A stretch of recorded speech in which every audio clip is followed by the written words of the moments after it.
Donc, vous êtes tout en train de dire que le pays là appartient aux étrangers. Et vous ne voulez pas faire les travaux que les étrangers là ont fait pour que le pays là leur appartienne. On va parler de ça. Parlons un peu des étrangers. On dit le pays là appartient aux étrangers, le gouvernement vend le pays aux étrangers. Bon, déjà quand on dit les étrangers là, on parle de qui?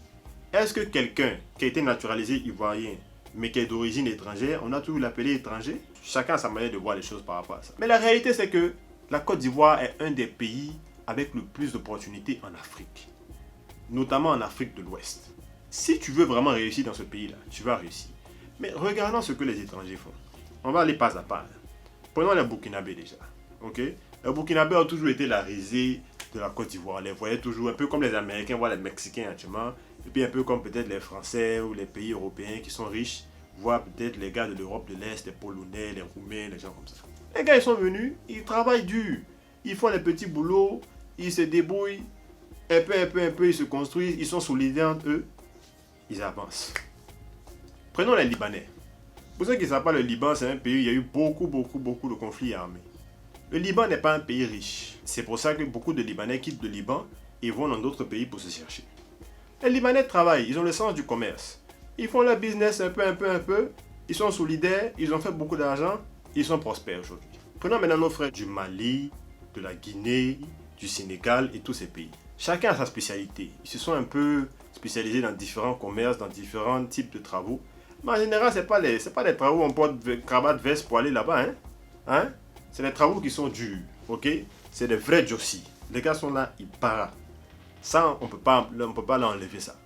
Quand tu les vois, tu dis, ouais, Bella est sérieux, Bella est fort. Ou bien, quand tu vas chez les Libanais, tu vas dans son shawarma, tu vas dans sa quincaillerie, tu vas, pour ceux qui ont des business un peu plus importants, tu vas dans leur usine, ils sont là. Ce sont des gens qui travaillent. On va commencer par ce premier point. Ces gars-là, ils travaillent beaucoup. On ne va pas dire que les Ivoiriens sont paresseux, hein, mais je ne suis pas sûr qu'on a tous l'envie et la hargne pour travailler comme ceux qui viennent d'autres pays pour se chercher.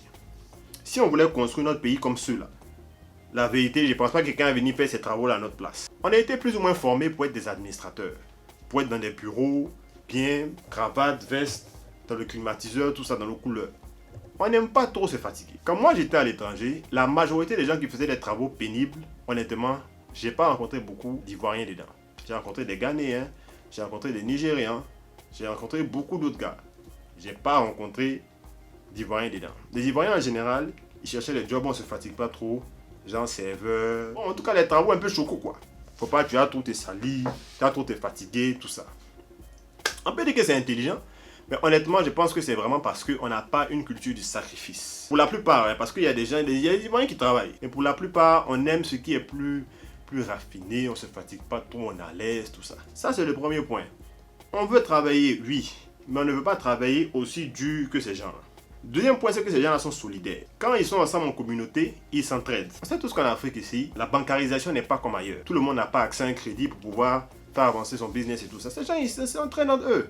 Ils vont donner un prêt à leur frère, il va rembourser un peu. Si un autre frère vient aussi, on fait la même chose. On lui donne un peu, il va s'établir sur le terrain, il va avancer. Maintenant, si on n'est pas prêt à faire ce genre de choses, à être solidaires entre nous, à travailler dur, et en plus de ça, on va se plaindre, mais on ne se plaint pas directement à eux. Dans un pays, il y a ce qu'on appelle le protectionnisme. Ça veut dire quoi? Ça veut dire que on donne la priorité à des locaux où on s'arrange pour que des locaux soient toujours impliqués dans les secteurs clés. Si nous, on ne fait pas ça, qu'on a décidé d'avoir une politique où nos marchés sont ouverts à tout le monde, mais on ne peut pas se plaindre de ça. Il faut voir nos politiciens, alors nos décideurs, pour qu'ils mettent en place des lois ou des stratégies pour que les Ivoiriens soient privilégiés. C'est aussi simple que ça. On ne va pas rester là tous les jours à s'acharner sur les étrangers. C'est comme ci, comme ça. C'est vrai qu'il y en a qui ne sont pas bien eux. Il y en a qui déconnent. Il y en a qui profitent de nos mauvaises lois, de notre corruption. Ça encore, c'est notre faute pour commencer. On est complices. Donc ne cherchons pas des excuses partout là où ça nous arrange. Non. Si on veut que les choses changent là, on n'a qu'à travailler. On n'a qu'à être solidaire. On n'a qu'à être innovateur. On n'a qu'à chercher à transformer nos ressources naturelles. Et ensuite, maintenant, on doit avoir une vraie société civile qui va mettre la pression sur le gouvernement pour qu'on prenne les bonnes décisions pour que le pays avance. Mais on ne va pas rester là tous les jours à se plaindre. À un moment donné, il faut qu'on soit nous-mêmes maîtres et responsables de notre destin.